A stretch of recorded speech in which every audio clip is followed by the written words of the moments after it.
Samuel, how are you? How are you doing? Hello, thank you. I am well today. Thank you very much. What time is it in Sierra Leone? Is it dark yet? It's 5:22 p.m. and it's getting dark, yes. All right. Hey, I don't want to forget to tell you this, but make sure you say hello to Phoebian when you see her tomorrow in Kono, and also to Carlin. Yes, okay, I will do that. I will talk to Carlin just after this, and then when I see Phoebian tomorrow, I will say hello.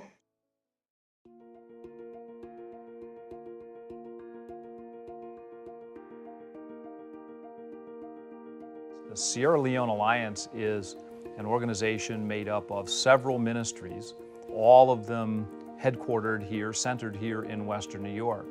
Each of the member organizations has a different focus in Sierra Leone, each of which has a different calling, each of which has a different gift, each having a different set of strengths and opportunity to serve. But in working together provides much more effective, much more complete care for people in need, and is a demonstration of the holistic care that Jesus calls us to provide as members of the church. The Alliance was created several years ago. It was actually the brainchild of Pastor Daryl Largis, who saw an opportunity to bring these separate and disparate ministries together, to work together in hopes of bringing more complete and more effective care to the people of Sierra Leone. I came to really respect his leadership and his way of leading, where he brought together 6 organizations who we as organizations tend to want to do our own thing, and he brought us to the table and helped us figure out ways to work together. We would identify projects that individual organizations or mission groups were undertaking and look for ways for other members of the Alliance to support that work. For example, we found as we built schools that you could not get all of the children from a particular village or community to come to school unless you had a clean drinking water well at school, because many of the children had to spend all day walking miles to retrieve water. But if you had a well at your school, all of the kids would come. We reached out and let them laugh out loud, then partnered with us to provide clean drinking water wells. We were then engaged in conversations about how to take this collaborative work to the next level, and we began talking about engaging in an integrated project where we might pick a particular community or village where we could come to build a school and provide a medical clinic and provide clean water and an agricultural project or something along those lines. It was about the time we were in the midst of those conversations that the Ebola epidemic struck Sierra Leone.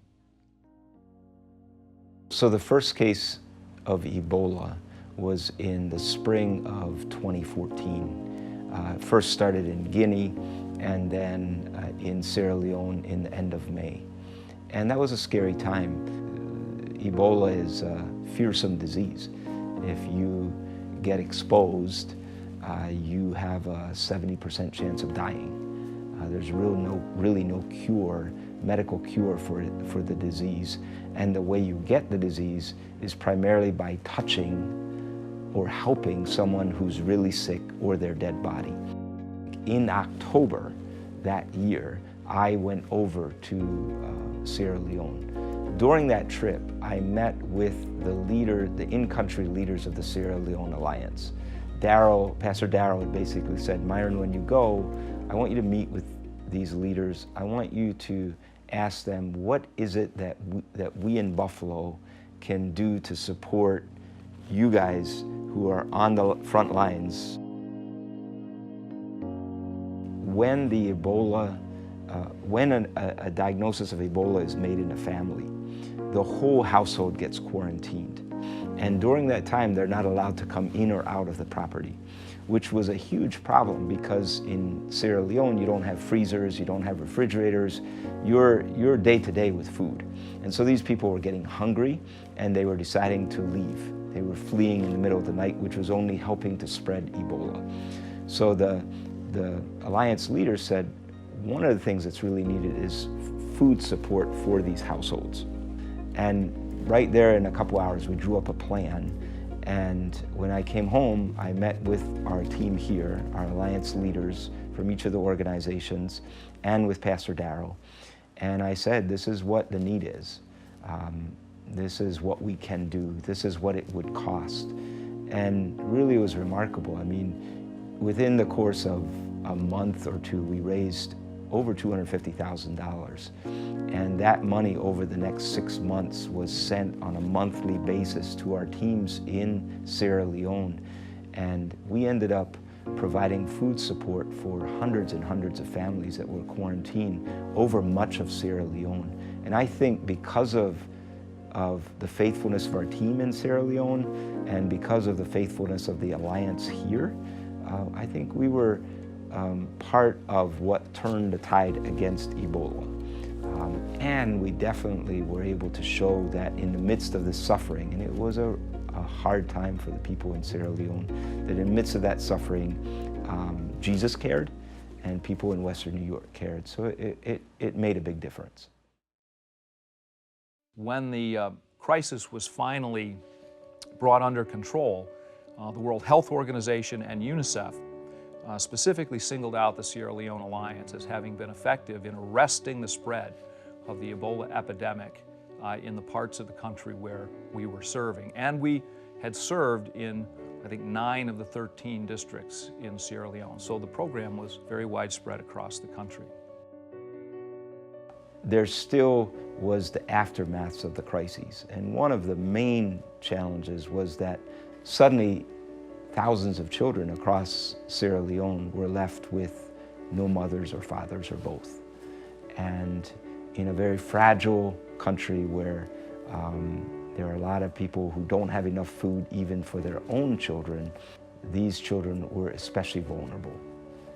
And so once again, in relying on our in-country partners, we developed a plan to begin to provide aid to orphans that had been orphaned as a result of the Ebola epidemic. And over the past year, the Alliance, again, with Pastor Daryl's leadership, have provided food, school uniforms, school fees, and psychosocial or social work support for these children.